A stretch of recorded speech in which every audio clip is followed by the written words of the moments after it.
Le grand public vous a découvert dans Top Chef, vous êtes connu pour l'esthétisme de vos plats, mais pas seulement, pour la qualité aussi. Mais aujourd'hui, on ne peut plus manger ce qui n'est pas beau. Ah, c'est une très bonne question, Nikos. Parce que moi, je vois depuis 23 ans que je travaille dans la restauration. On m'a toujours enseigné dans les bases de la cuisine que c'est important de maîtriser les bases. L'esthétique vient après.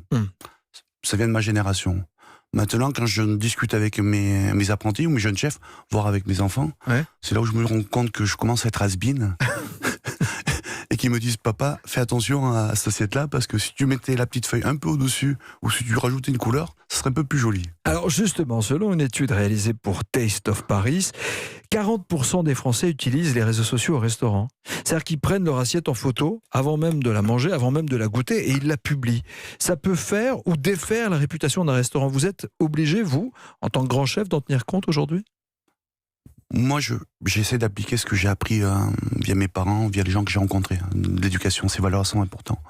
Et par rapport au poste que j'ai, je suis chef et que je dois gérer un peu, dire, je dois m'adapter par rapport aux clients, je dois m'adapter par rapport au personnel. J'essaie de faire la part des choses. Ouais.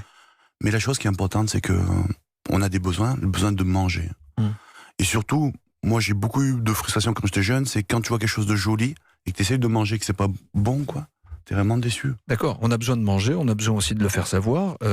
Le plat, on a besoin aussi de faire tourner l'industrie. On le disait tout à l'heure dans le reportage de 7 heures de Maud Descamps. Oui. Il y a un chef italien qui a 3 restaurants à Paris qui dépense 1 000 € par mois pour sa communication sur Instagram. C'est exagéré, c'est courant, vous le faites, vous ? Alors, nous, on le fait. J'ai la chance d'avoir des gens qui s'occupent de ça. Ouais. Mais 1 000 €, je trouve que ça fait beaucoup. Ouais. Sincèrement.